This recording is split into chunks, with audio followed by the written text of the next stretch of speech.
nationale,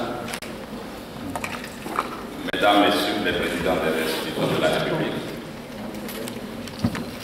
Messieurs les anciens premiers ministres, Mesdames, Messieurs les membres du gouvernement, honorables députés à l'Assemblée nationale, Monsieur le représentant permanent de la CEDEAO au Togo, Excellences, Mesdames, Messieurs les membres du corps diplomatique et consulaire, Excellences, Mesdames, Messieurs les représentants des organisations et institutions internationales, Mesdames, Messieurs les membres du panel, Mesdames, Messieurs les représentants de l'administration togolaise, Mesdames, Messieurs les représentants de la société civile et des médias, distingués invités, Mesdames et Messieurs. C'est pour moi un honneur et un privilège de prendre la parole dans le cadre de la tenue de cet atelier organisé par la représentation permanente de la CEDEAO au Togo. Les pères fondateurs de la CEDEAO avaient vu juste lorsqu'ils portaient sur les fonds baptismaux la CEDEAO qui joue un rôle prépondérant dans l'intégration régionale et dans la vie quotidienne des citoyens de l'espace communautaire peuplé aujourd'hui de plus de 300 millions d'âmes. La tenue de cet atelier revêt une importance capitale en cette année où la communauté célèbre le 40e anniversaire de la signature du traité portant création de la CEDEAO. En 40 ans, que de chemin parcouru pour jubiler les effets néfastes de la crise économique et financière. Que de chemin parcouru pour consolider les avancées dans l'approfondissement des chantiers d'intégration, à savoir la convergence macroéconomique, la mise en œuvre d'un programme sectoriel dans le domaine de l'agriculture, les infrastructures, l'énergie, la promotion du secteur privé et j'en passe. Que de chemin parcouru dans la résolution des conflits, la promotion de la paix et de la sécurité régionale et la consolidation de la démocratie. À coup sûr, la CEDEAO s'affirme aujourd'hui comme l'une des institutions sous-régionales les plus viables. C'est le lieu pour moi de saluer les efforts et contributions on ne peut plus louables du président de la République, son Excellence Faure Gnassingbé, dans l'édification contenue de cet édifice communautaire.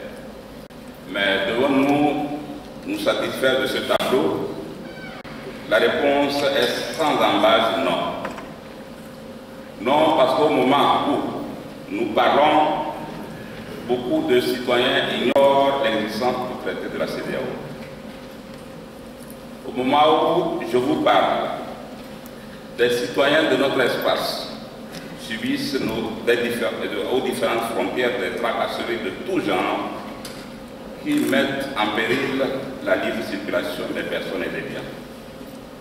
Nombre de textes sont en souffrance, attendant d'être ratifiés par nos différents États. D'autres, par contre, sont ratifiés, mais ne connaissent pas un début d'application. Cette situation doit-elle perdurer? Devons-nous croiser les bras au risque de compromettre l'idéal que s'était assigné les pères fondateurs de la CEDEAO? Vous conviendrez avec moi qu'on ne peut répondre que par la négative. En effet, Monsieur le Président de l'Assemblée nationale, chers participants distingués et invités, Mesdames et Messieurs, nous ne pouvons pas prendre la responsabilité de briser le rêve que les pères fondateurs de la CEDEAO avaient pour la communauté. C'est pourquoi nous devons ici et maintenant prendre l'engagement de porter le flambeau que nous ont transmis nos illustres visionnaires. Nous veillerons donc à ce que les textes non ratifiés le soient, dans les meilleurs délais, et mieux qu'ils puissent être vulgarisés à travers travers le pays. Nous comptons ainsi dire, sur l'appui et l'accompagnement de l'Assemblée nationale, des agents de l'administration togolaise, des organisations de la société civile et des médias. Monsieur le Président de l'Assemblée nationale, Madame, Messieurs les membres du gouvernement, honorables députés à l'Assemblée nationale, Mesdames, Messieurs, je voudrais à cet instant précis rendre hommage à ce président, Gnassingbé Eyadema, qui en 1975 a été, avec le général Yakubu Gowon, à l'initiative de la création de notre organisation communautaire, la CEDEAO. Notre reconnaissance va à M. l'ancien Premier ministre Edem Kodjo, qui a été un véritable artisan dans cette marche noble vers l'intégration sous-régionale et continentale.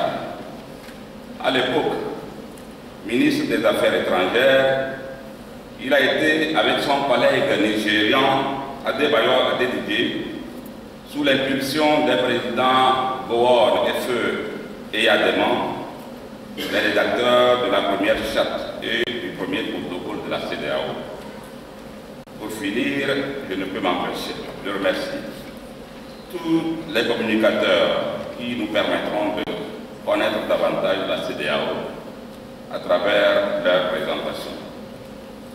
J'exhorte tous les participants à suivre attentivement toutes les communications qui leur seront livrées afin d'en tirer meilleur parti et servir de relais auprès de leurs collègues et des populations qui ont véritablement besoin d'en savoir plus sur la CEDEAO et l'intégration régionale. Je souhaite plein succès à vos travaux.